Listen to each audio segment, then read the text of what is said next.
Bueno, como les dije, vamos a ver el tema de lo que es tratamientos de aguas.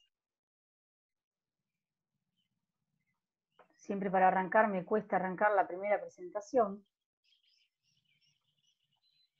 Vamos al tratamiento de aguas y es como que lo vamos a dividir en dos grandes grupos, pero vamos a dar todo a continuación. Los contenidos del tema son lo que son parámetros generales del agua, los problemas creados por el agua en los generadores de vapor y en las instalaciones, si no le damos los tratamientos adecuados, y después aquellos tratamientos preoperacionales y operacionales que le vamos a dar al agua para poder lograr la calidad de agua deseada que necesitamos en nuestro proceso y en nuestras instalaciones. Así que vamos a empezar con el principio. Es como que de alguna forma en tratamiento de agua siempre vamos a tener que tener en claro de dónde estamos partiendo y a dónde queremos llegar. Es decir, todo lo que le vamos a hacer al agua, para convertir el agua cruda en un agua de alimentación de caldera, en función de aquellos parámetros más importantes, que son los que fuera de control de alguno de ellos me va a traer ciertos inconvenientes en mi instalación. Bueno, muy rápidamente, ¿qué es el agua? Cuando hablamos de agua, generalmente estamos hablando de una solución, un conjunto de sustancias en la que justamente el agua propiamente dicha es la que se encuentra en mayor proporción. Es decir, el agua viene acompañada de cierta cantidad de impurezas que va adquiriendo en el proceso que va siendo sometida.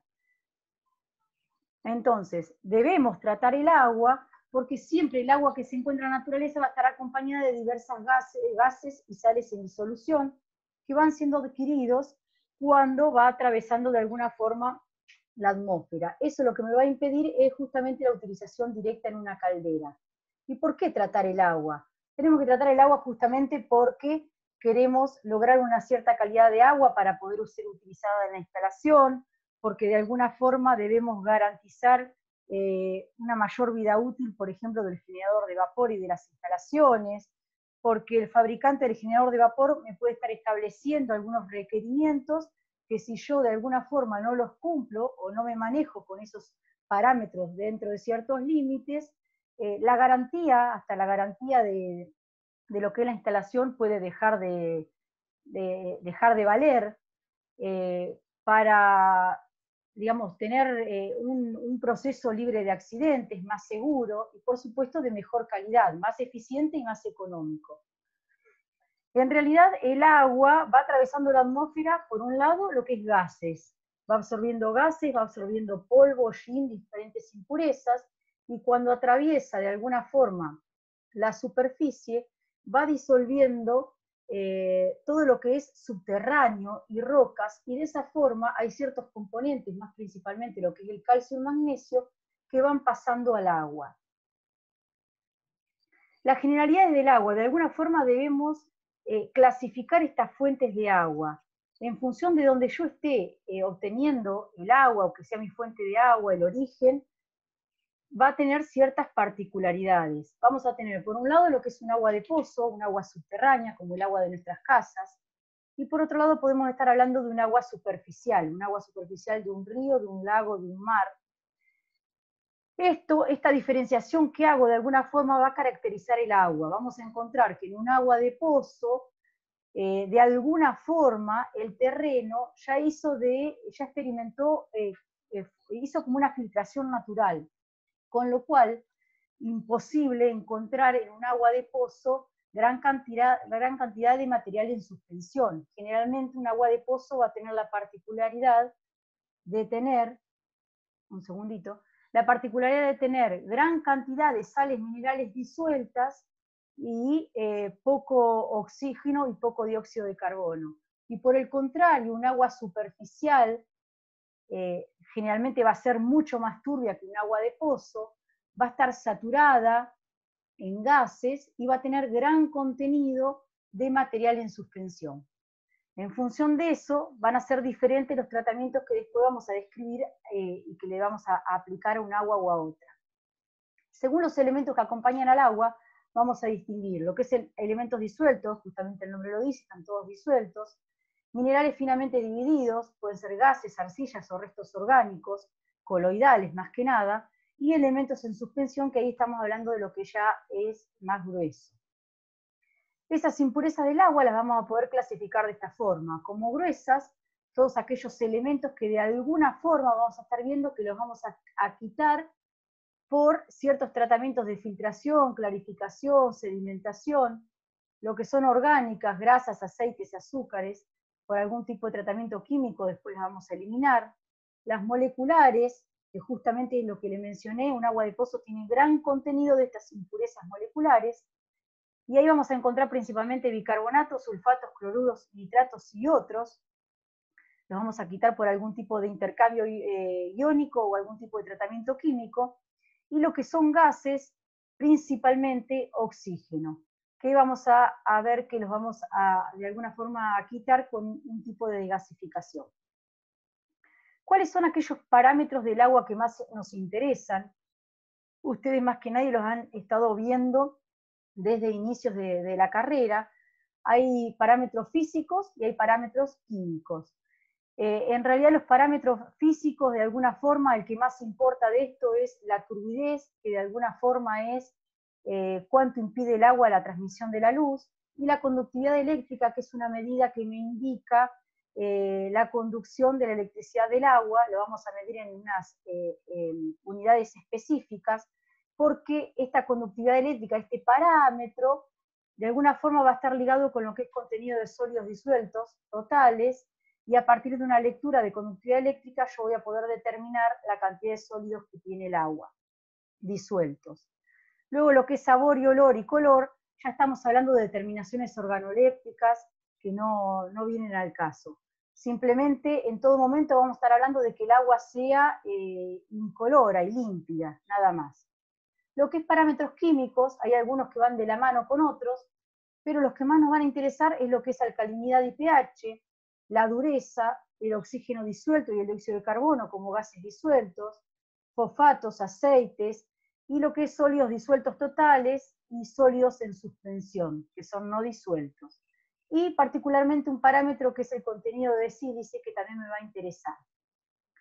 Esto es desde el punto de vista de los parámetros que más me van a interesar en esta temática de tratamiento de agua, son estos, que no quiere decir que justamente para alguna otra aplicación haya algún otro parámetro químico de interés.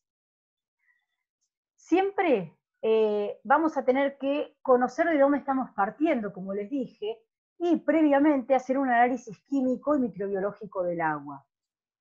Este es un análisis que lo saqué justamente, que resulta de un estudio de impacto ambiental para lo que es la construcción de una central con turbina de gas que luego se cerró a ciclo combinado, donde particularmente lo puse como para que vean cuáles son aquellos justamente parámetros que se determinan, y en función de dónde estoy partiendo y a dónde quiero llegar, es todos los tratamientos que voy a hacer.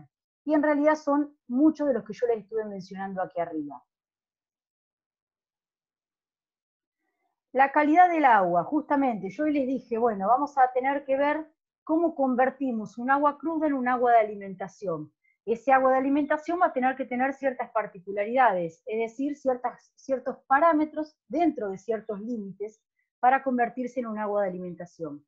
Los requerimientos de un agua de alimentación, de un agua de caldera, caldera que ya tengo dentro de lo que es el proceso, no va a ser justamente la misma, porque tenemos que tener en cuenta que con la vaporización existe una concentración de sales, con lo cual yo debo tener en cuenta que ese agua de reposición y ese agua de alimentación debe tener ciertas condiciones de calidad. En este caso lo que les quise poner acá son los límites según una norma, por decirlo así, una norma, una asociación o un fabricante específico de generadores de vapor.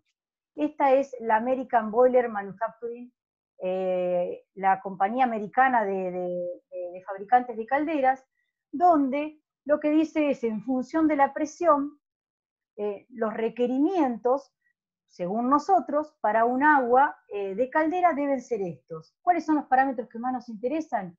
En este caso dice sólidos totales, en partes por millón. Tengan en cuenta que siempre van a encontrar generalmente esta unidad, que es partes por millón. En este caso habla de la sílice, pero como dióxido de silicio, porque la sílice no cementa en solitario, en este caso es como dióxido de silicio. También debemos cumplimentar con una cierta cantidad de partes por millón, teniendo en cuenta que a medida que aumenta la presión, este contenido de partes por millón de ppm de sílice se hace cada vez más estrecho. La alcalinidad total, como carbonato de calcio equivalente, yo puedo tener acá presente carbonatos de magnesio, pero se mide todo como en una escala de carbonato de calcio equivalente. Fíjense que también en función de la presión, a medida va aumentando la temperatura y la presión, los límites son mucho más estrechos. Esto es sólidos suspendidos. Y después acá tenemos lo que yo le estaba mencionando, que es lo que es conductividad eléctrica y sólidos disueltos totales, en partes por millón, y la conductividad eléctrica en microsiemens por centímetro, que es la unidad que más se utiliza. En este caso estamos hablando que para lo que es la generación de potencia, que es alta presión y alta temperatura, fíjense que la alcalinidad aceptable es de 0. Es decir, prácticamente debo tener un agua ultra pura. Por supuesto que si estamos hablando de generadores de vapor en presiones menores, ya los límites son un poco más laxos, por decirlo así. Hay diferentes normas y todas establecen diferentes parámetros. En este caso, por ejemplo, el agua de alimentación debe cumplimentar con estos parámetros, y a diferencia de lo anterior, tenemos que acá nos están mencionando lo que es el pH, y un pH medianamente alcalino. Contenidos de aceite, en este caso también le interesa a esta norma, que es una norma británica, lo que es el contenido de cobre y de hierro. Todas tienen alguna variación, pero en realidad los parámetros sobre los que se basan prácticamente muchos coinciden. ¿Cuáles son aquellos que coinciden? Los que directamente el fuera de control de alguno de ellos me va a traer alguno de los 3 problemas más grandes que vamos a tener en un agua de alimentación que no es tratada. Que es el tema de lo que es pH, alcalinidad, lo que es dureza y lo que es gases disueltos. Acá en este caso tenemos la misma norma, pero para los requerimientos de un agua de caldera, donde ya acá directamente se van agregando algunos compuestos químicos, que estos compuestos químicos mayormente uno los agrega en el tanque de agua de alimentación, y acá lo que me están diciendo, ojo, luego después en lo que es el proceso térmico, por decirlo así, tengo que tener en cuenta de que si yo puse en demasiada cantidad todos estos, por ejemplo en este caso secuestrantes de oxígeno, luego debo ver y debo chequear a ver si no me he pasado de alguna forma. Tengo que tenerlos en cuenta. Lo mismo que el fosfato generalmente se utiliza para regular el pH, yo lo agrego al inicio en el tanque de agua de alimentación, bueno, después voy a tener que tenerlo en cuenta. Y acá les puse otros que lo mismo, en función de la presión, cada vez más los requerimientos son un poco más exigentes. Los valores arriba indicados se deben considerar únicamente como guía. Para valores específicos se debe consultar con el fabricante de la caldera. Siempre de alguna forma debemos contar con la especificación y con el manual del fabricante, el generador de vapor, donde me va a establecer qué límites tengo que tener controlados, qué parámetros debo tener controlados y con qué límites debo cumplimentar. Como ya les dije, o porque estoy en el periodo de garantía de todo lo que es la instalación y el equipamiento, o de alguna forma porque después no hay reclamo válido si yo no estoy cumplimentando eso. Bueno, alcalinidad y pH, ustedes más que nadie saben a qué nos estamos refiriendo con lo que es pH y con lo que es alcalinidad. En este caso, lo que les voy a mencionar simplemente es que de alguna forma esta alcalinidad, es decir, las sustancias alcalinas disueltas, más particularmente lo que es carbonatos y bicarbonatos, me van a traer gran dolores de cabeza. ¿Por qué? Porque el nivel de alcalinidad en el agua es una fuente potencial de depósitos o de incrustaciones. Lo que es la alcalinidad de hidróxidos, de alguna forma, si yo la tengo medianamente controlada, también tengo controlada la sílice, es decir, no me molestaría tanto esta, pero sí lo que es la alcalinidad debida a carbonatos y bicarbonatos, porque me puede traer incrustaciones o depósitos. Los sólidos disueltos totales. Los sólidos disueltos totales, como el nombre lo indica, son disueltos, es decir, son las sales inorgánicas y la materia orgánica disuelta en el agua. No es lo mismo hablar de sólidos disueltos totales que sólidos totales. Los sólidos totales son los sólidos disueltos más los no disueltos o en suspensión. En este caso, que se hace con una determinación, se determinan a través de un método de laboratorio, con evaporaciones, filtraciones y pesadas, que no vienen al caso. A mí acá lo que me interesa son los sólidos disueltos totales, que de alguna forma voy a determinarlos a través de este parámetro que les mencioné, que es la conductividad eléctrica del agua. Hay una relación justamente entre lo que es sólidos disueltos y conductividad, generalmente a través de un factor, en realidad es 2:1, pero bueno, muchas veces nos tienes que especificar qué factor se está utilizando, generalmente se utiliza 0,5. A través de eso yo voy a poder sacar, mido la conductividad en microsiemens por centímetros y puedo sacar la cantidad de miligramos por litro de partes por millón de sólidos disueltos totales. Acá un poquitito lo que les puse es los diferentes valores de microsiemens por centímetros para diferentes calidades de agua. Bueno, ahora venimos con lo que es dureza, que es otro gran parámetro importante. Es un parámetro químico, una característica química del agua, que está determinada por el contenido de carbonatos, bicarbonatos, cloruros, sulfatos y nitratos de calcio y magnesio. Es el total de sales de calcio y magnesio diluidas en el agua. Generalmente se mide en partes por millón de carbonato de calcio equivalente, y lo importante acá de la dureza es determinar a qué le vamos a llamar dureza temporal y dureza permanente. Es decir, hay dos clases de dureza, por decirlo así. Esta dureza permanente se da justamente a mayores presiones y temperaturas. Lo bueno de la dureza es que es una propiedad que le confiere al agua una característica muy visible. Digamos, uno cuando comienza a calentar un agua que tiene sales, por ejemplo en este caso de calcio y magnesio, por ejemplo que estamos calentando el agua para lo que es en la pava, ¿sí? En una superficie de calefacción como puede ser una pava, un agua para un mate, podemos empezar a ver ese aspecto blanquecino, amarillento de lo que es el sarro depositado. Eso no es más ni menos que justamente esas sales de calcio y magnesio que se depositan por sobre las superficies de calefacción. A la dureza, digamos, a una dureza temporal, que justamente como el nombre lo indica, desaparece por ebullición, y esta dureza permanente, como el nombre lo indica, no desaparece, sino que se deposita y se incrusta fuertemente. Esta dureza temporal es debida justamente a lo que es carbonatos de calcio y magnesio. ¿Qué hace? Esto se calienta, aumenta la temperatura y se depositan como carbonatos de calcio y magnesio. Son incrustaciones de fácil disgregación que luego, posteriormente, en el caso de que se depositen y se incrusten, podemos llegar a aflojarlas de alguna forma y retirarlas a través de una purga de fondo. Ojo, tengan en cuenta esto, se los menciono como para dentro de un rato, que cuando pasa esto, que estas sales de calcio y magnesio se depositan, tenemos lo que es la formación de dióxido de carbono, que si después sigue dando vueltas por el sistema, lo vamos a tener que quitar de alguna forma.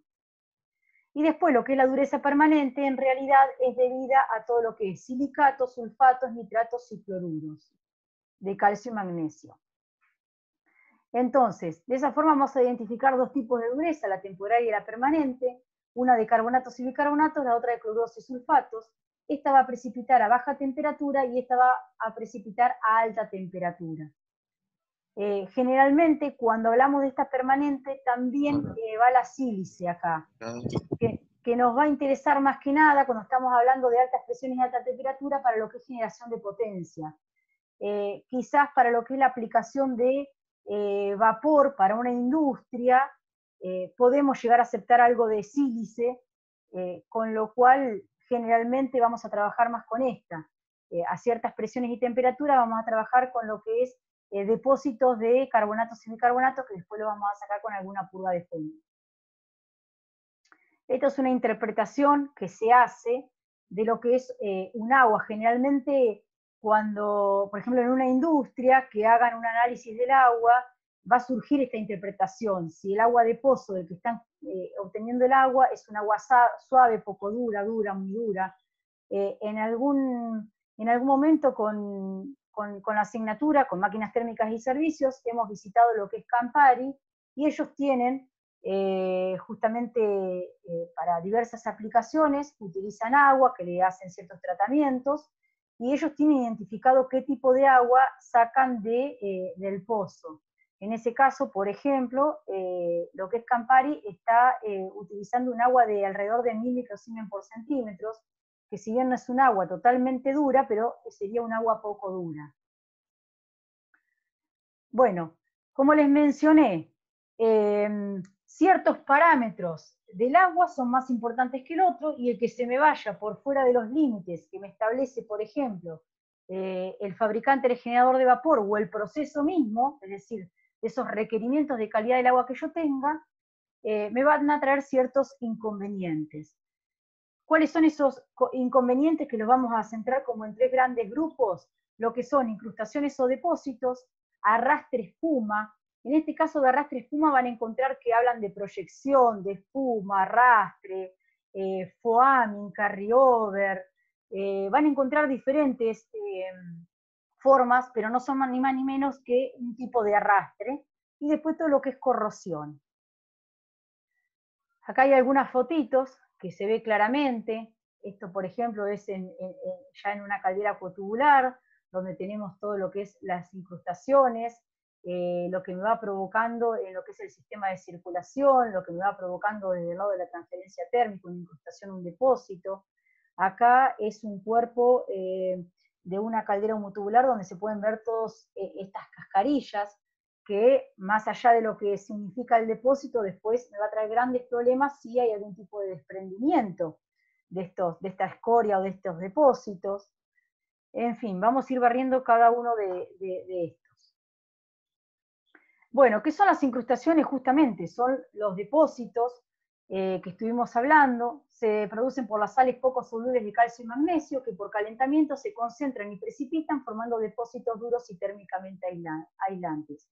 Lo que más interesa de las incrustaciones justamente es poder identificar que de alguna forma vamos a tener depósitos de más fácil disgregación y otras incrustaciones que son mucho más duras o vítreas, que me van a traer grandes problemas en la instalación. El tipo de incrustaciones y depósitos, justamente en función de eso que les mencioné de la dureza, vamos a tener por un lado cloruros, sulfatos y nitratos de calcio y magnesio, que van a formar incrustaciones duras y muy compactas, difíciles de remover. Y por otro lado vamos a tener los carbonatos y bicarbonatos de calcio y magnesio, que son aquellas blandas de fácil disgregación, que en algunos casos, si bien se incrustan y son más duras, con los lavados se pueden ir de alguna forma ablandando.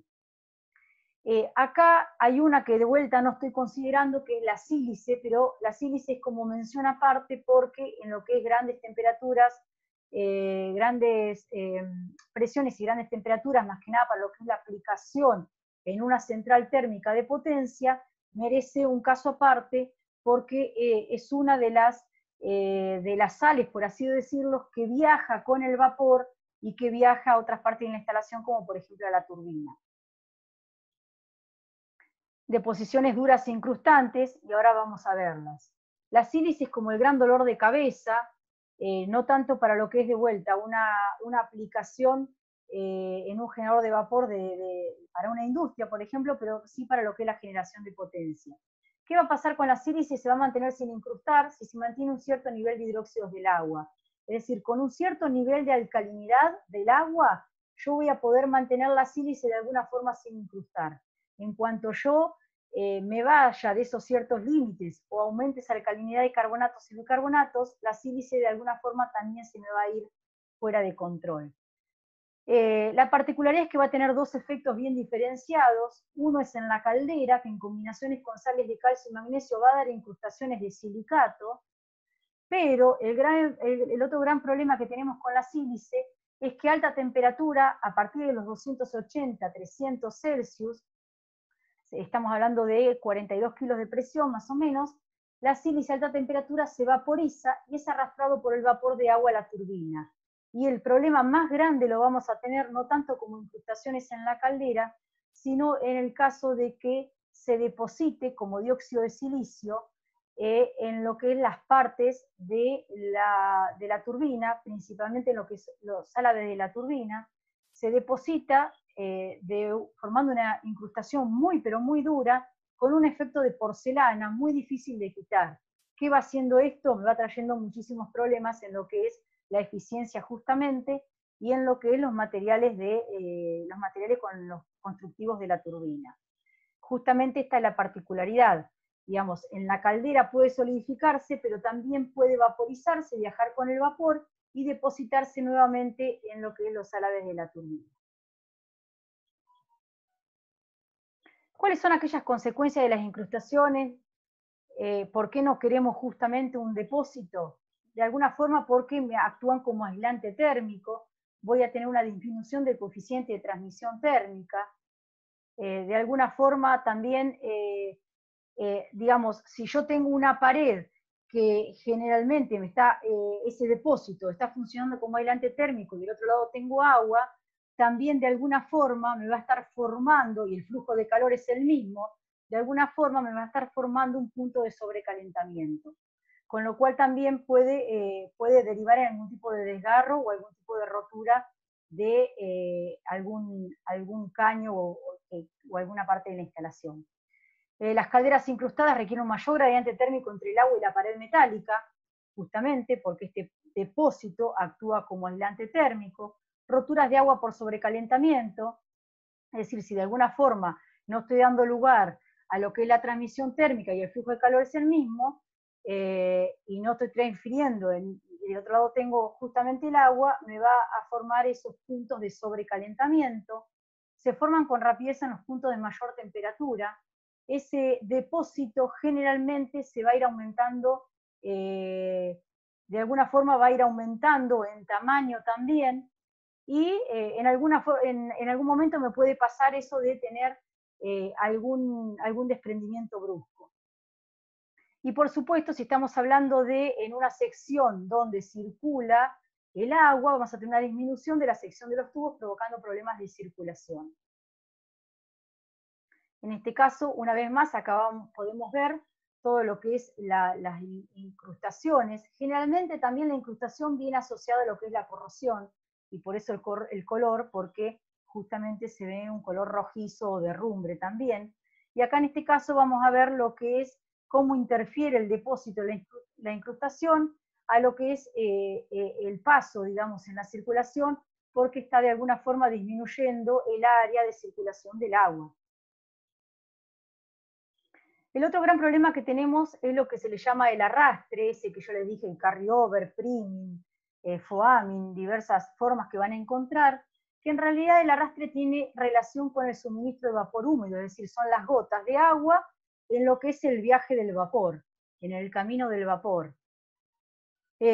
Acá hay particularidades que se puede decir que el arrastre propiamente dicho se puede deber a deficiencias mecánicas, como puede ser un nivel excesivo del agua en la caldera, repentina demanda de vapor, fluctuaciones en las presiones de vapor, mal diseño de la cámara de vapor, algunos justamente repentinas caídas de presión y cambios en el consumo, y también algunas deficiencias químicas, y que estas son más asociadas a que, si bien la consecuencia va a ser el arrastre de gotas de agua y de sales al vapor, de alguna forma las deficiencias químicas que yo puedo tener en el agua van a traer primeramente lo que le llamamos la espuma.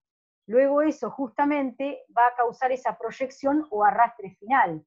Pero en realidad estas deficiencias químicas se asocian más con lo que es la espuma, que es un problema más químico que mecánico.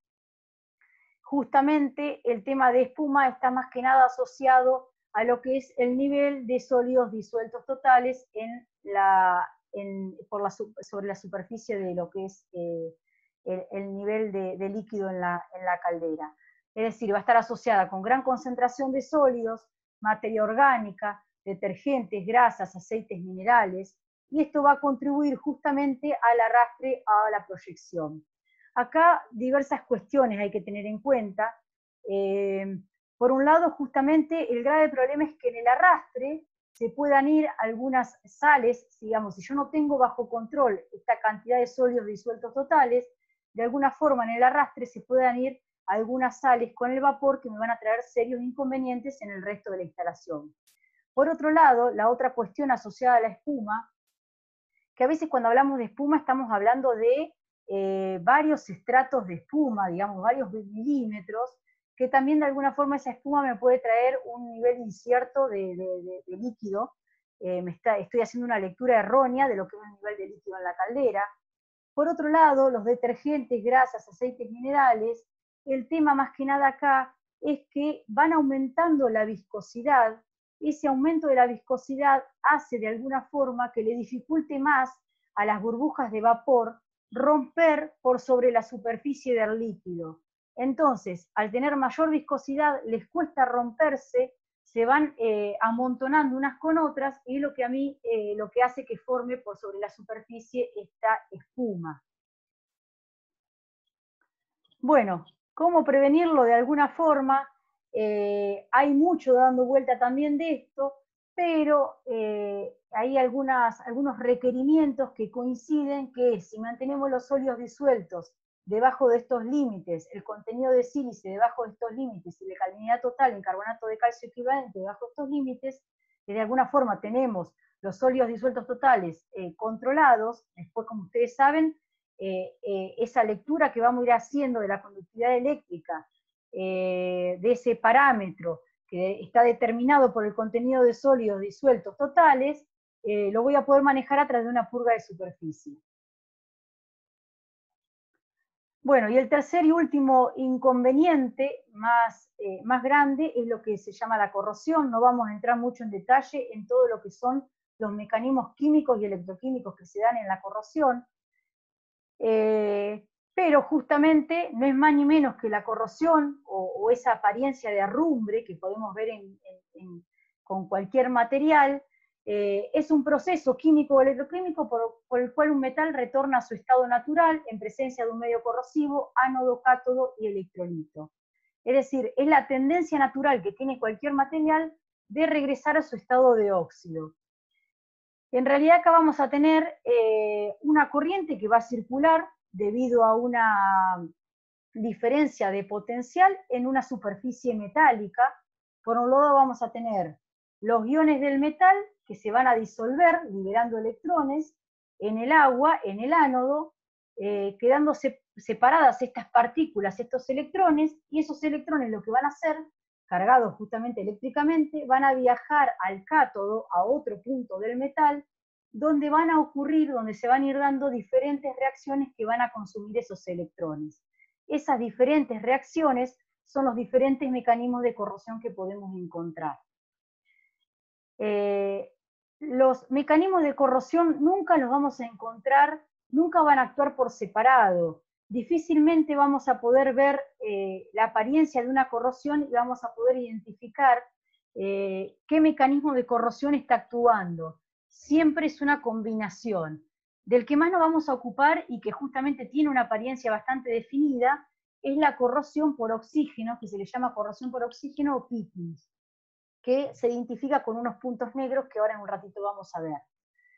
Bueno, lo que les comenté justamente es esto: en el ánodo, ¿qué pasa? Se disuelve el metal, dejando libre los electrones, y en el cátodo vamos a tener diferentes reacciones en función del contenido del agua. En este caso les puse una reacción que me indica que en el agua, en este caso, en el agua hay oxígeno, que es el gran dolor de cabeza que vamos a tener. Pero se pueden ir dando diferentes reacciones de oxidación a diferentes óxidos, ¿no? Generalmente el que ustedes conocen como el hierro 2 o 3 es ese que da la apariencia esa de herrumbre, ¿no? Pero vamos a tener otros óxidos como el hierro 3 o 4, que es la magnetita, que ese óxido no me va a interesar porque es el óxido protector, que de alguna forma en ciertos niveles de pH me va a proteger el metal de la corrosión. Bueno, más que nada esto. El mecanismo que se da en general es ese. El ataque corrosivo se puede dar en forma más generalizada, Se puede dar en forma, miren, en forma más generalizada o corrosión uniforme, en forma de, dice, corrosión en placas. Hay que tener en cuenta que este tipo de corrosión generalmente gana en profundidad, en profundidad del material, y lo que va haciendo justamente va degradando el material. En este caso tenemos una corrosión por picado. Esta por picado es la que justamente se da si tenemos oxígeno disuelto.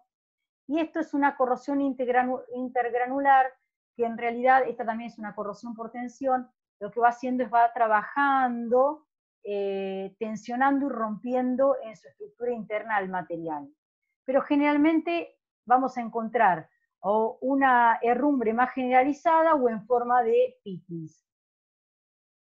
Acá hay otros dibujitos donde se ve claramente. Y los tipos de corrosión pueden ser causados por todos estos tipos de mecanismos. En realidad, nuevamente no vamos a ver, no vamos a ahondar en cada uno, simplemente vamos a hablar de que para la corrosión lo que más me interesa es tener un control del pH y de los gases disueltos. ¿Cuáles son esas características del agua que van a favorecer la corrosión? Justamente como les dije, lo que es presencia de gases disueltos, más principalmente oxígeno y en menor medida dióxido de carbono. Lo que son sólidos disueltos sin purezas. De alguna forma también la corrosión se va a ver acelerada si yo tengo diferentes depósitos, por esto que les comenté. Esos depósitos van de alguna forma dejando más débil al material y ahí es un punto de corrosión activo importante. Y después lo que es la alcalinidad o acidez. Lo que más importa acá es la acidez. Siempre vamos a tener que a bajos pHs vamos a tener una corrosión elevada. Está todo explicado en la parte teórica, y lo que indica más que nada es que la diferencia de potencial mayor se da a un pH más o menos de 5, luego empieza a decaer, y a un pH alrededor de 9 vamos a tener que la velocidad de corrosión va disminuyendo. Por eso generalmente para lo que es tener bajo control la corrosión, siempre vamos a intentar mantener un pH débilmente alcalino. ¿Qué va a pasar? Cuando el pH es muy bajo, y en un pH de, por ejemplo, de 4, vamos a tener que la corrosión generalmente se da por lo que es la presencia de hidrógenos. Ahí hay una película de hidrógeno que luego se empieza a romper, y si yo tengo oxígeno presente en el agua, voy a tener que el oxígeno se va a combinar con el hidrógeno y va a desproteger, va a romper esa película de hidrógeno, y va a comenzar la corrosión nuevamente. Ahora lo vamos a ver un poquitito más. Es lo que se le llama la corrosión por oxígeno. En realidad, el oxígeno como gas disuelto en el agua es el gran dolor de cabeza. Se van a formar óxidos insolubles, y el oxígeno va a tener dos funciones particulares en el mecanismo de la corrosión. Uno, que es la acción despolarizante en el proceso electroquímico primario. Ese proceso electroquímico primario quizás lo han visto en alguna otra asignatura, que justamente esto que yo le mencionaba, que se le llama la reacción de polarización, en la que si yo tengo oxígeno presente en el agua, se va a ir combinando con el hidrógeno, me va a ir destruyendo esta capa protectora de hidrógenos, va a ir formando oxidrilos y va a ir dejando al material desprotegido para una nueva corrosión, y así sucesivamente. Es decir, la corrosión progresiva y destructiva de un sistema de alimentación de calderas va a depender fundamentalmente del aporte de oxígeno que yo haga en el cátodo. Con lo cual, un agua libre de gases disueltos es una necesidad, y más cuando estoy hablando de una central de potencia a grandes temperaturas y grandes presiones. Bueno, esto es un poco la reacción como para que la tengan, nada más. Tengan en cuenta que justamente acá lo que estamos viendo es que dice el oxígeno presente en el agua se combina con el hidrógeno y prosigue la corrosión. Y después vamos a tener que una vez que la corrosión se da y empieza a caminar de alguna forma, vamos a tener la oxidación, es decir, siempre que haya oxidrilo vamos a tener esa oxidación del hidróxido ferroso a férrico. Y aquí se da esta reacción. con la formación de los óxidos insolubles o herrumbre. Y acá les puse cómo se ve esto de esta corrosión por oxígeno o pitings. Se ven como tubérculos negros por sobre la superficie, y acá también se van viendo que si bien uno va, en apariencia, van aumentando el volumen por sobre la superficie, también se va generando, de alguna forma se va como comiendo el material, porque debajo de esto se dice que hay una celda de corrosión activa. Las fuentes de oxígeno, es decir, ¿por qué voy a tener oxígeno en mi instalación? Puede ser oxígeno que viene con el agua de alimentación y de reposición, pueden ser por pérdidas o sellos donde la presión exterior sea mayor que la interior. En el caso que estamos hablando de una central térmica de potencia, el condensador justamente es un punto en el que puedo tener ingreso de aire, y productos químicos que liberan oxígeno. En ese combo de productos químicos, desincrustantes, secuestrantes de oxígeno, efectos químicos para efecto tampón, reguladores de pH, puede ser que se me dé alguna reacción que libera oxígeno y que me está aportando oxígeno dentro de la instalación, que en algún momento la voy a tener que sacar. A alta presión, el agua libre de gases es una necesidad. Esto es más que nada para un requerimiento en una central térmica. Luego vamos a tener la corrosión por dióxido de carbono, que acá lo que hay que tener en cuenta es que el dióxido de carbono, presente o no, puede escapar a la caldera, puede atravesar, por ejemplo, una central térmica, todo lo que es la parte de la instalación de vapor de la turbina, pero el gran problema lo voy a tener cuando ese agua condense, porque voy a tener la liberación, se van a ir dando diferentes reacciones que van a tener la liberación de dióxido de carbono, y ahí es donde voy a tener el gran aporte de dióxido de carbono como gas disuelto, con lo cual también voy a tener que tratar de sacarlo porque es uno de los gases disueltos que me va a traer problemas de corrosión. La fuente de dióxido de carbono en este caso, es decir, ¿por qué voy a tener dióxido de carbono en el sistema? Justamente todas van a derivar de esto que se da, en este caso, que tenemos del carbonato de sodio, que se estabiliza con el calor, y acá me aporta dióxido de carbono, es decir, si en algún momento utilicé para el ablandamiento esta soda ash y me provocó la liberación de dióxido de carbono, y también voy a tener el aporte de dióxido de carbono en el sistema por carbonatos y bicarbonatos provenientes del ablandamiento con zeolitas, y también de esta descomposición de ácido carbónico en agua que me va a liberar todo el tiempo dióxido de carbono. Las consecuencias de la corrosión, por supuesto, una disolución del metal, una pérdida de espesor, pérdida de resistencia mecánica, y la formación de depósitos. Que estos depósitos, justamente, si bien el origen fue un efecto de corrosión, un punto corrosivo, luego se pueden desprender y me pueden traer grandes problemas. Ahora bien, vamos a todo lo que son tratamientos, la clasificación de los tratamientos. Como les dije, los tratamientos son todos aquellos que yo voy a darle un agua cruda para convertirlo en un agua de alimentación. Vamos a tener por un lado los tratamientos preoperacionales y los tratamientos operacionales, como el nombre lo indica. Estos apuntan a desde lo que es la toma del agua hasta la introducción del agua en la caldera, y los operacionales justamente me incluye todo lo que es el ciclo térmico y todo lo que es el agua de la caldera. El primer grupo va a apuntar a eliminar de alguna forma todo lo que son sólidos en suspensión y sales minerales disueltas en el agua. Y el segundo grupo va a estar enfocado generalmente y operacionalmente a mantener bajo control esos parámetros que yo les mencioné que eran los más importantes, a fin de poder evitar tanto la espuma, el arrastre, la corrosión y las incrustaciones. Dentro de lo que son los preoperacionales, hay un grupo que también rara vez vamos a poder identificar qué tipo de tratamiento estamos aplicando. Generalmente vienen como un combo. Es decir, vamos a tener una clarificación que consiste en remover las partículas de sólidos en suspensión y o eliminación de la turbidez del agua. Acá vamos a tener dos cuestiones. Vamos a tener partículas que por un cierto tamaño van a sedimentar por la gravedad, por acción de la gravedad, pero vamos a tener partículas que las vamos a encontrar siempre en suspensión. de alguna forma esta clarificación lo que va a ser eliminar la turbidez del agua.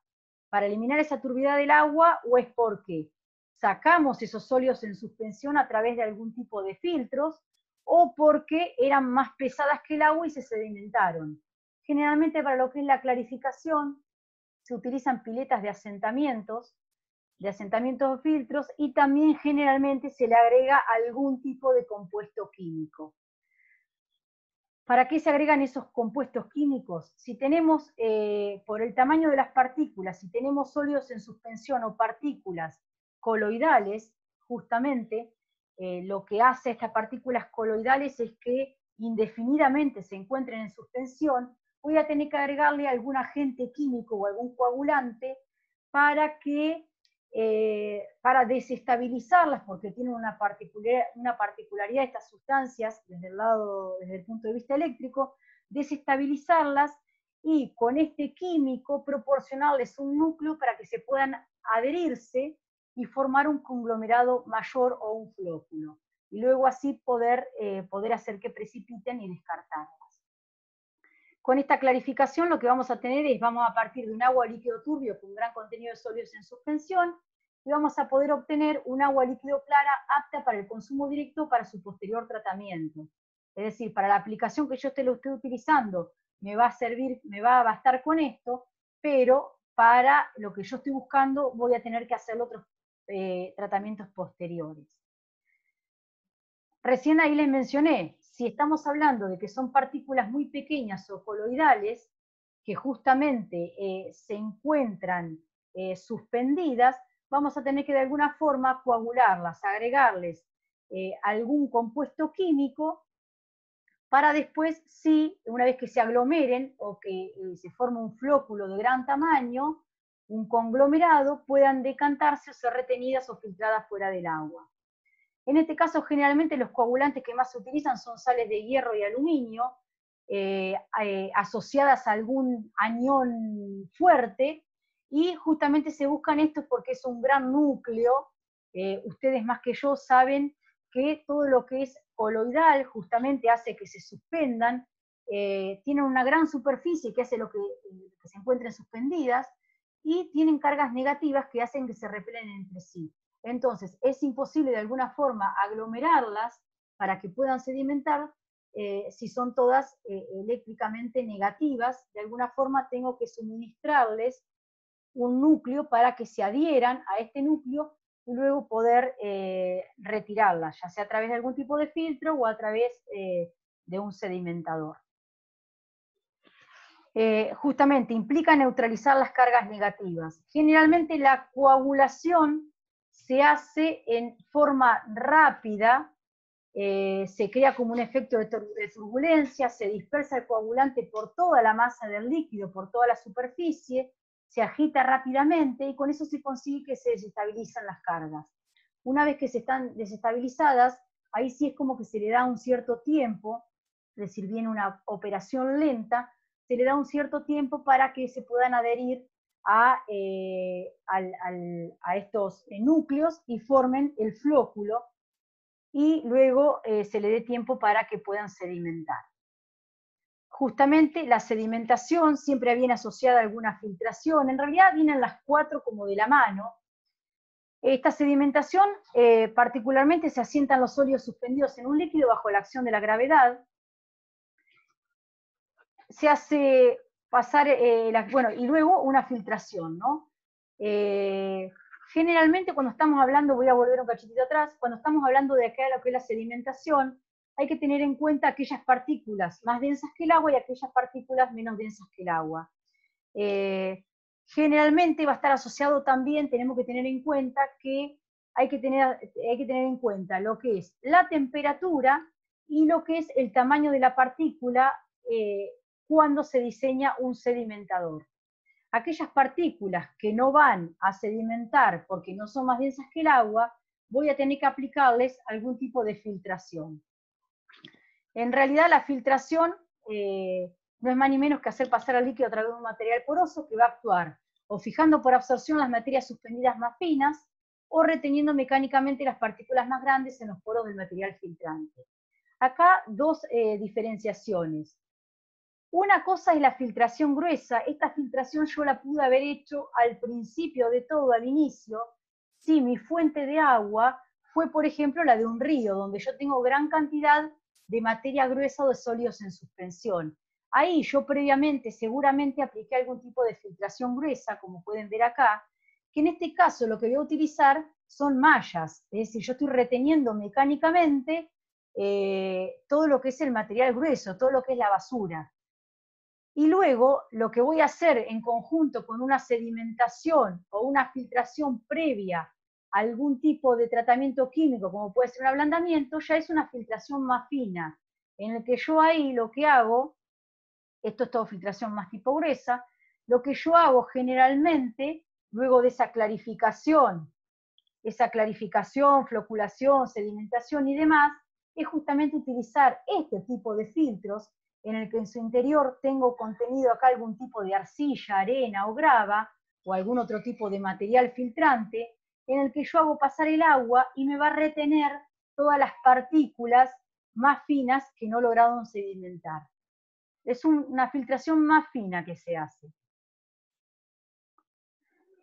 Acá hay que tener en cuenta que justamente tanto acá como acá hay un ensuciamiento del filtro, digamos. Acá hay un ensuciamiento que va haciendo que vaya perdiendo eficiencia la filtración. Esto luego, una vez que empieza a perder eficiencia, voy a tener que lavar estos filtros de alguna forma con un caudal de agua en contracorriente. Voy a lavar estas rejillas, por así decirlo. En el caso de una filtración más fina, a través de todo lo que son estos juegos de conexiones, de válvulas, de accesorios, voy a hacer un lavado a contracorriente de este material filtrante que tengo internamente. Y luego, de acuerdo a lo que esté establecido, luego de un tiempo voy a tener que cambiar el material filtrante que tengo aquí adentro. Ahora bien, vamos con lo que es el ablandamiento. Todo lo que vimos hasta recién es de alguna forma para quitar todo lo que son las partículas finamente divididas, coloidales y todo lo que es material en suspensión. Pero ahora nos vamos a centrar con cuáles son aquellos tratamientos que lo que van a hacer es ablandar o eliminar, es decir, quitarle la dureza, disminuir o quitarle la dureza al agua. De alguna forma ahora me voy a enfocar en lo que es la eliminación de las sales disueltas en el agua, las sales minerales disueltas en el agua. Lo que es el ablandamiento se puede hacer Flavia, a través, sí, Flavia, acá en sí, el chat hay un mensaje de Maverick sí. que dice que es capitán de avión, dice que va a tener que levantar un poco la altitud de vuelo por el tiempo No transcurrido. sé, no sé, no tengo hora acá a mano. ¿Cómo Son vamos? las 6:05, estamos a mitad de Bien, camino. bien. Para y media ya recontra terminamos. Hay que tirar el leño rojo de la caldera, dijo Brown. Bueno, Sí. y acá tenemos lo que es, como les decía, el ablandamiento. El ablandamiento, justamente, como el nombre lo indica, es ablandar el agua. Reducirle la dureza no sirve para lo que es la eliminación total de las sales minerales disueltas en el agua. Vamos a tener dos métodos, un método que es un método de precipitación o un método químico, que es el más, digamos, el más viejo de todos, por decirlo así, donde dice, reduce la dureza del agua, regula la alcalinidad, justamente la alcalinidad de la mano de carbonatos y bicarbonatos, y de alguna forma también me regula la sílice. Vamos a tener dos, el ablandamiento químico con cal y soda, que no es más ni menos que una reacción química, en la que lo que hago es, a través de hidróxido de calcio de la cal hidratada, hacer que precipiten las sales, los bicarbonatos de calcio y magnesio, y luego los puedo quitar a través de algún tipo de purga de fondo. Y después tenemos, justamente esto es lo que me sirve para esa dureza temporal, y después la cal hidratada no va a servir para sulfatos y cloruros, con lo cual voy a tener que agregarle otro químico que es el carbonato de sodio o soda ash, que justamente me va a servir para cloruros, sulfatos, nitratos, que también voy a lograr ciertos precipitados que después los voy a poder descartar, y por otro lado voy a tener la formación de sales, pero como ustedes bien saben son sales solubles en el agua, sales de sodio. Es decir, esto ya les da una idea de que si yo hago una medición de conductividad en este agua, voy a tener sales presentes, con lo cual voy a tener algún nivel de microsiemens por centímetros.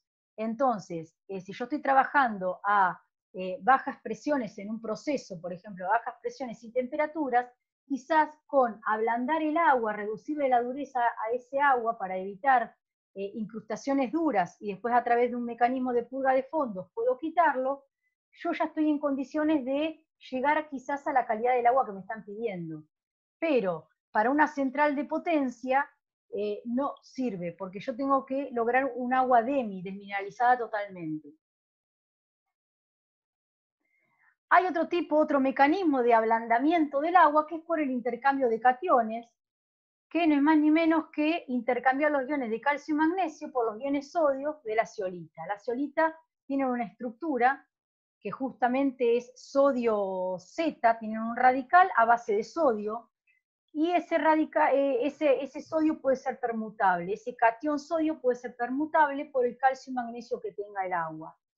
En este caso, justamente, como estábamos hablando de un ablandamiento, solamente voy a poder sacar calcio y magnesio. Fíjense, si el agua tenía potasio y sodio, lo voy a seguir teniendo. Si tenía sílice, también lo voy a seguir teniendo, y no nos metimos con los aniones, ni con los carbonatos, ni bicarbonatos, ni sulfatos, ni cloruros. Nos metimos solamente con lo que es calcio y magnesio. Este ablandamiento por intercambio de iones, hay que tener en cuenta de que justamente lo que hago es lograr, a través de este intercambio del sodio por calcio y magnesio, lo que hago es lograr de un agua dura, a través de esta zeolita, ponerlo en contacto con esta zeolita, lo que hago es lograr un agua blanda. Tengo carbonatos, sulfatos y cloruros, pero de sodio, es decir, no incrustantes.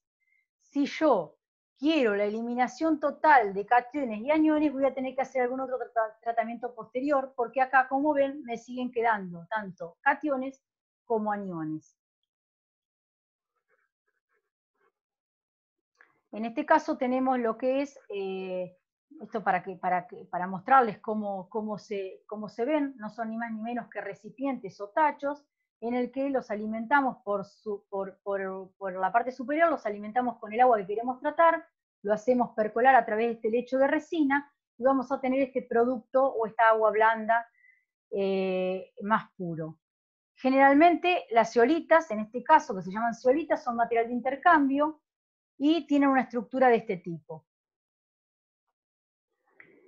El ablandamiento por intercambio de iones, acá vemos cómo es una instalación un poco más real, acá vemos un esquema, donde justamente, recién cuando yo les mencioné que de alguna forma intercambiamos los cationes, es decir, el agua se va ablandando y va a quedar con sodio, luego esa resina puede ser regenerada, y esa es una de las ventajas que tiene lo que es el intercambio de iones, que yo esa resina la puedo reutilizar, la puedo regenerar.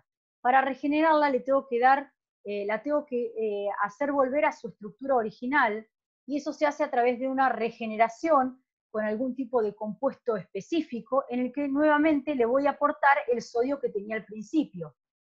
Eso se lleva a cabo acá en estos recipientes que se utilizan para la regeneración, y en este caso acá se ven dos recipientes con diferentes colectores, diferentes juegos de accesorios, de válvulas, en el que se está llevando a cabo justamente el ablandamiento. Acá tenemos la entrada de agua de reposición, y acá tenemos la salida de agua para caldera. Esto es una foto de una instalación real de una industria, que en este caso solo alcanzaba con un ablandamiento de este tipo. Acá, como pueden ver, tienen otras instalaciones donde se puede ver la gran cantidad de lo que es bridas, accesorios, válvulas, colectores y demás que hay para tratar. Bueno, en sí ese era el ablandamiento. ¿Qué pasa si yo debo seguir un paso más y debo de alguna forma seguir quitándole minerales al agua para ir en el camino de lo que es una desmineralización total? Ahí voy a tener dos mecanismos para llevar a cabo eso, que uno es el intercambio iónico, pero ya no solamente base sodio, sino voy a tener que pensar en otros tipos de intercambio un poco más fuertes, y también tenemos lo que es la ósmosis inversa. En este caso, justamente, estas son las generalidades del intercambio iónico. Consiste en el intercambio reversible de iones entre un medio sólido de intercambio, una resina o un intercambiador, y una solución. ¿Cuál es la particularidad del intercambio iónico? Justamente que es un proceso estequiométrico irreversible gobernado por la selectividad iónica del intercambiador. Es decir, ustedes al momento de que les puedan proveer un recipiente, les puedan recomendar el intercambio que necesitan para lograr la calidad que buscan, va a ser con una particularidad en cuanto a lo que es el material de intercambio, es decir, va a ser específico lo que traiga dentro ese recipiente que me sirva para intercambiar. Esa especificidad va a estar dada por los ciertos cationes o aniones que ustedes muestren que tienen en el agua de alimentación, y en función de eso, el proveedor justamente de los productos químicos le va a decir qué tipo de resina es la que tiene que tener en el interior del recipiente, y qué tipo de intercambio es el que tienen que hacer. Por eso, bueno, y lo otro es que es un proceso reversible, es decir, puedo volver, la resina en todo momento puede ser regenerada y volver a su estado original. No hay un cambio permanente en la estructura del sólido, ¿sí? Los iones, justamente, los iones pueden ser cationes o aniones, los que pueden ser intercambiados de alguna forma, principalmente son estos los que encontramos en un agua subterránea, y esos intercambiadores de iones pueden ser de alguna forma clasificados. Estas son las particularidades o características que deben tener, justamente deben ser insolubles en agua, tienen una estructura porosa, generalmente la apariencia es de cristales o perlas. Esto es justamente lo que son las resinas de intercambio, y se las pueden clasificar en función de lo que yo quiera retener o intercambiar, se las pueden clasificar como catiónicos o aniónicos, fuertes o débiles. Acá les puse otro dibujito de la misma instalación que les había mostrado hoy, donde ven que hay como si fuese ciertos intercambios, una regeneración, otro intercambio, otra regeneración. Justamente estos tachos, donde se da la regeneración de la resina, pueden ser a base de diferentes compuestos. Generalmente alguno actúa, se le hace algún tipo de regeneración con hidróxido de sodio y otro con algún tipo de ácido, como puede ser sulfúrico o puede ser clorhídrico. Y en este caso les quería mostrar esto, donde se ve que luego de ciertas etapas de regeneración de la resina, yo debo intercambiar toda la resina, debo cambiar todo lo que tengo en el interior del recipiente. El ciclo de operación de una resina justamente va a tener un ciclo de producción, que es la utilización real del intercambiador, hasta en un momento que se va a ir agotando esa capacidad de intercambio de la resina, que eso lo voy a poder ver a través de análisis que yo puedo ir haciendo posteriores, y me voy a ir encontrando con que los niveles de aquellos que quise intercambiar no son, o el nivel de agua ablandada que busqué, por ejemplo, o desmineralizada, no es lo que yo quería. Y después vamos a tener lo que es la regeneración, que justamente lo que hace es reemplazar los iones de la resina por los que contenía al principio. El intercambio catiónico, uno de los que vimos, que se le llama base sodio, es el ablandamiento, justamente. El ablandamiento por intercambio iónico es un tipo de intercambio catiónico. Acá lo que yo les puse fue el ciclo de operación y de regeneración de la resina, para que ustedes lo vean. Y más que nada se ve de esta forma. Tenemos un agua con calcio, magnesio y sodio desde el punto de vista de lo que son cationes, y si yo lo pongo en contacto con una catiónica fuerte, lo que voy a obtener es eliminar, justamente, por eso es que era el ablandamiento, eliminar calcio y magnesio, responsables de la dureza del agua, pero voy a seguir teniendo sodio. Esto no me va a alcanzar en el caso que yo esté hablando de una desmineralización. Justamente por lo que pueden ver acá, los aniones siguen inmutables, ¿no? Ahora, posterior a eso, yo puedo hacer un intercambio iónico o descationización de alguna forma. No, sigo con intercambio catiónico, perdón. Intercambio iónico lo vamos a ver en otro slide. Este intercambio catiónico o descationización es sacar todos los cationes. Es decir, si yo tenía, por ejemplo, potasio y sodio, también los voy a intercambiar.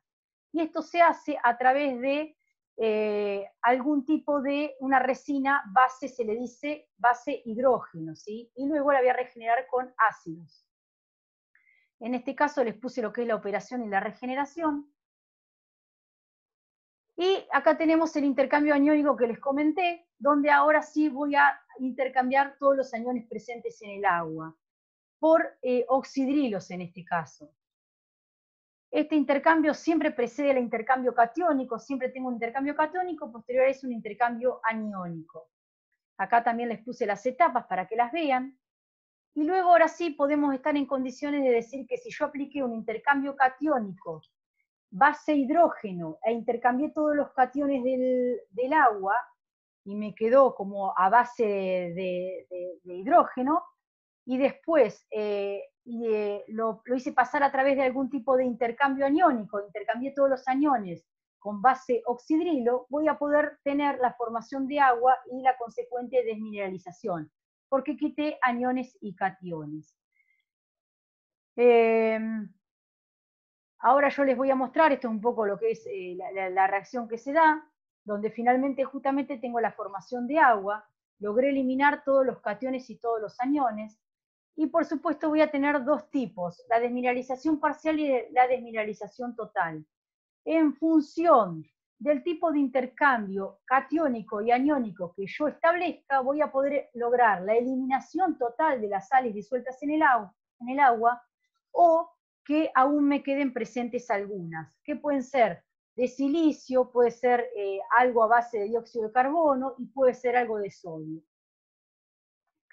Generalmente, si estamos hablando en la aplicación para lo que es una industria, me alcanza con un proceso de desmineralización parcial, por así decirlo, y estoy hablando de una central de potencia, tengo que lograr una desmineralización total del agua. Si yo mido la conductividad de un agua de este tipo, voy a tener que va a ser lo más cercana a 0 microsiemens por centímetro.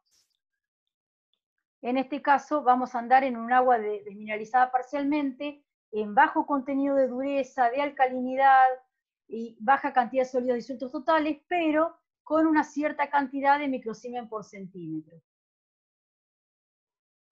En este caso, acá lo que les puse fue, tenemos una resina catiónica fuerte, base sodio, porque está regenerada con cloruro de sodio, y una resina aniónica fuerte, pero también base sodio, porque está regenerada con cloruro de sodio, y se puede ver que esto es una desmineralización del tipo parcial, porque no logré eliminar ni el sodio ni el cloruro. Por más que esto sea soluble en el agua, estoy también teniendo silicio.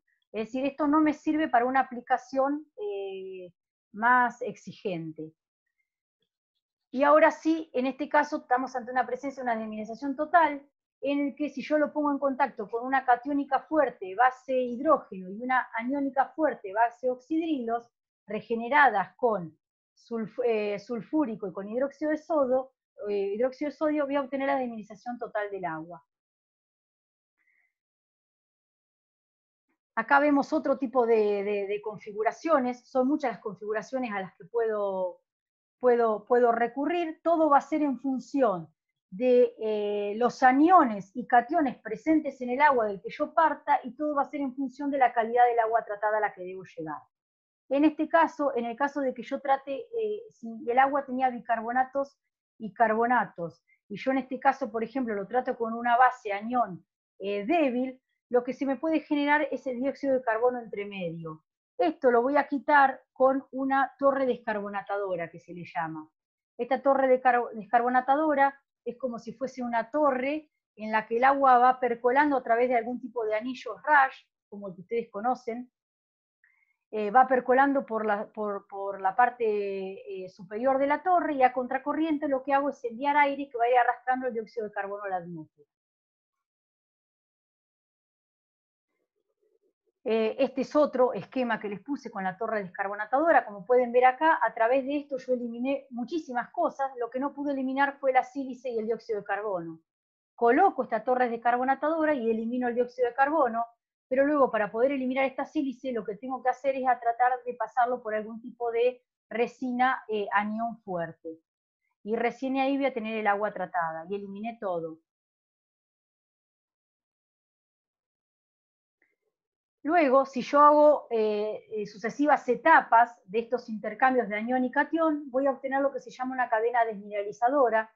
Esto, diferentes configuraciones de cadena desmineralizadora voy a poder aplicar en función justamente que yo sepa de dónde estoy partiendo y a dónde quiero llegar. Generalmente un tipo de tren desmineralizado como este o cadenas desmineralizadoras se utiliza en una central de potencia, donde muchas veces se hace algún tipo de tratamiento osmótico previo, porque la ósmosis es como una especie de desmineralización parcial, un poco más que ablandamiento, que me va a lograr que si yo hago una ósmosis previa a una cadena desmineralizadora, de alguna forma, si yo estoy enviando más pura el agua a estos intercambios, voy a poder estar alargando la vida útil de las resinas que yo tengo acá. Entonces, generalmente se hace algún tipo de tratamiento orgánico para eliminar más que nada lo que son detergentes y materiales orgánicos. Y luego lo voy haciendo pasar a través de diferentes intercambios, en este caso 2 catiónicos, una torre descarbonatadora, un anión débil, anión fuerte y un lecho mixto. El lecho mixto corresponde a tener en el mismo recipiente o en el mismo tacho, en lugar de una resina, tener 2 resinas, una aniónica y una catiónica. Generalmente estos lechos mixtos se utilizan como pulidores, se les dice, como para refinar el final de una cadena desmineralizadora, es por si me quedó algo. Ese algo que me puede quedar son algunos aniones y cationes, más que nada cationes, que son muy chiquititos, que se fugan muy rápido, entonces yo me aseguro con este lecho mixto o este refinamiento de poder quitarlo. Fíjense que uno es el sodio, por ejemplo. El resultado de toda esta cadena desmineralizadora en este caso va a ser un agua desmineralizada, y yo diría que totalmente, pero acá la condición, es decir, yo voy a tener que hacerle un análisis al agua, y si estoy debajo de estos 0,1 microsiemens por centímetros, voy a poder utilizarla. La sílice también debe encontrarse dentro de estas 10 partes por billón. Este es el requerimiento o la condición de salida del agua, ¿no? Esto ya se los estuve comentando. Y acá tenemos la ósmosis inversa, que es la que me interesa a mí, que no es más ni menos que el proceso reverso de lo que es la ósmosis natural. En este caso lo que hace, digamos, la ósmosis inversa en nuestro caso va a actuar como un concentrador de sales. De alguna forma lo que voy a estar haciendo pasar es a través de una membrana semipermeable, va a estar pasando el agua, de este lado voy a ir obteniendo agua cada vez más pura, y de este lado esta parte se va a ir concentrando cada vez más en sólidos. ¿Cómo va a funcionar esto? Justamente, tengo un agua con sales e impurezas, le voy a aplicar presión, y el agua va a ir quedando cada vez más concentrada, este agua corriente, cada vez se va a ir concentrando más en estas impurezas, y acá vamos a ir obteniendo este agua pura, filtrado, también se le llama agua osmotizada. Y a este agua con gran concentración de sales se le llama el agua concentrada o agua de rechazo. Yo acá se los puse como para que lo vean. En cualquiera de las industrias se utiliza un agua osmotizada, y eso alcanza para muchas de las aplicaciones. Por ejemplo, si vamos al caso de lo que es la Serenísima hace un tipo de ablandamiento y hace un tipo de desalcalinización para lo que son los aguas el agua de lavado o el agua de intercambio. Para lo que es el agua, en lo que es la utilización para la generación de vapor, utiliza un agua desmineralizada, le dicen ellos, pero es un agua desmineralizada con algo de contenido de sales disueltas. Esa desmineralización parcial la consiguen a través de esa ósmosis inversa. Es decir, a ellos les alcanza con un tratamiento de ósmosis. Tengan en cuenta que la ósmosis es muy eficiente para todo lo que es materia orgánica, pero algunos sales minerales escapan. Los que generalmente se fugan de una ósmosis son la sílice y el sodio, y algo de potasio. En este caso, esto es un esquema en el que tenemos la entrada de agua a través de lo que es la ósmosis, el nombre lo indica, significa impulso. Con lo cual, esto es, estamos trabajando con presión, ¿no?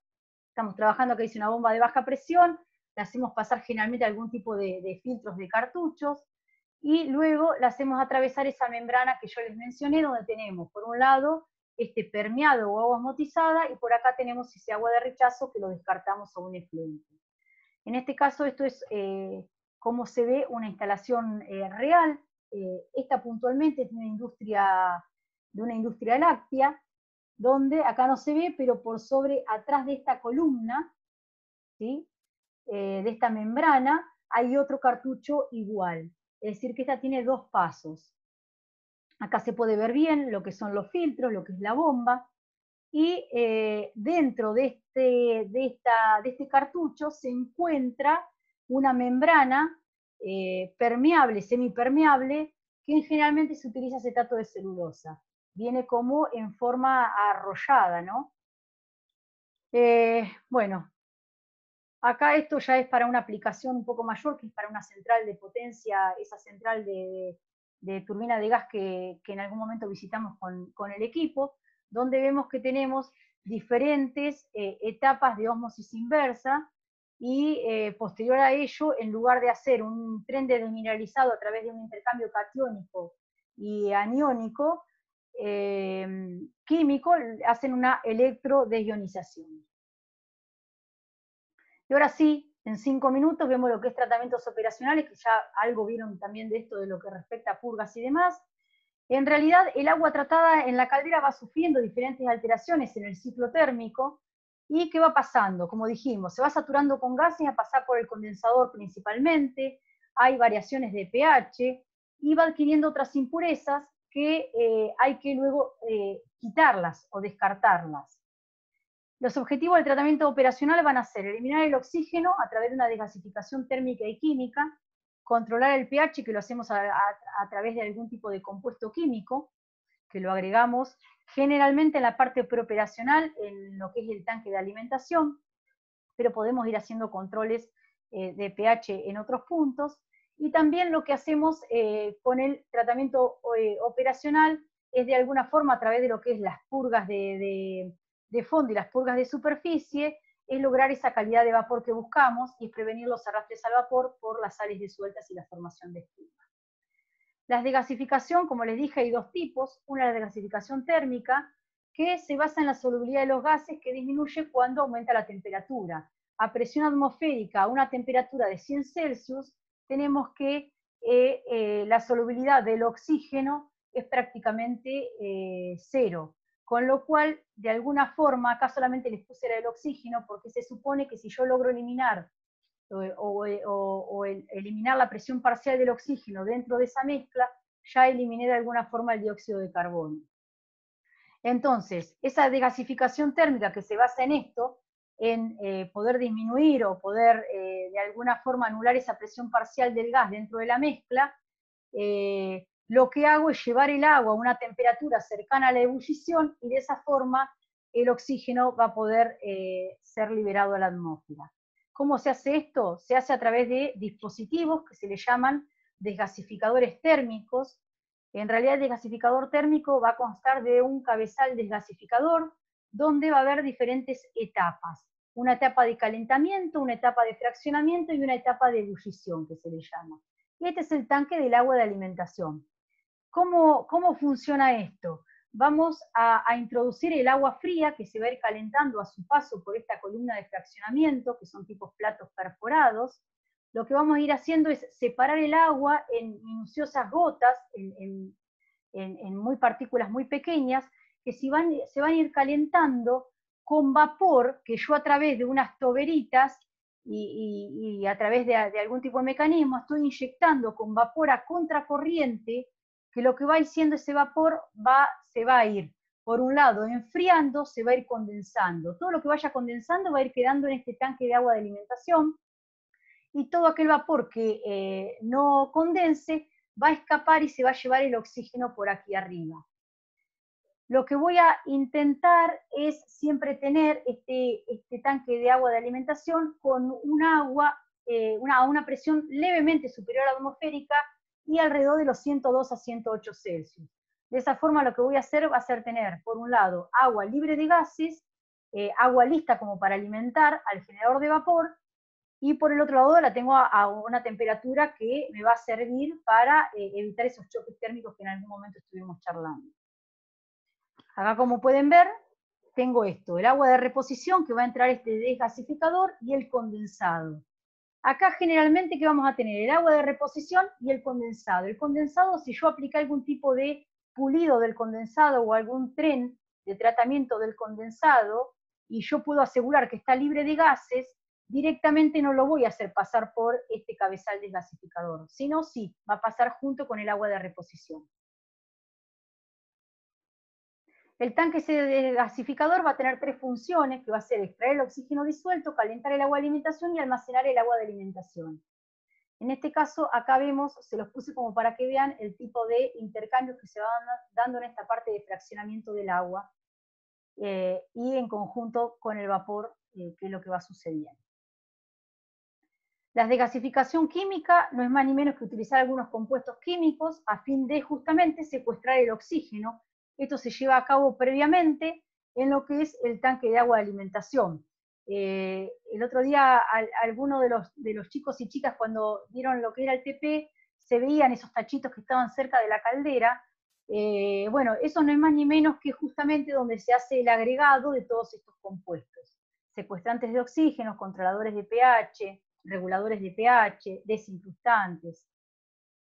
Acá vamos a lo que es el control de pH, generalmente se realiza en la etapa preoperacional, se agregan diferentes compuestos alcalinos, son muchos los que se utilizan, yo acá les puse algunos, y es más, esto quizás está un poquito desactualizado y puede haber otros también.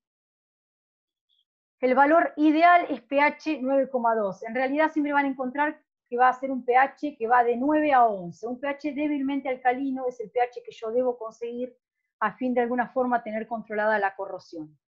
Y acá les puse directamente cómo es la dosificación automática de estos compuestos.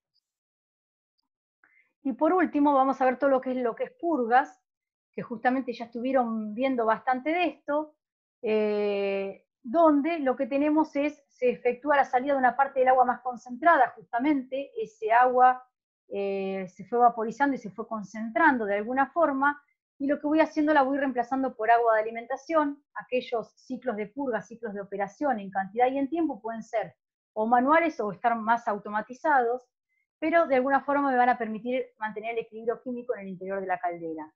Vamos a tener las purgas de fondo, que dijimos que sacábamos esos lodos o esas sales depositadas en el fondo, y la purga de superficie para todo lo que es sólidos disueltos totales.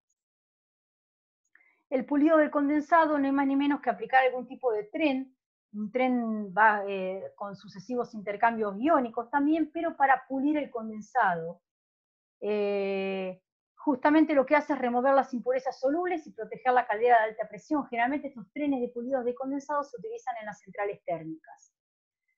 Esas impurezas del condensado pueden ser todas estas, es decir, esto es todas las fuentes de contaminación que pudo tener justamente ese agua, y que debemos quitarlo, y acá les puse como una instalación típica de lo que es un tren de pulido de condensado.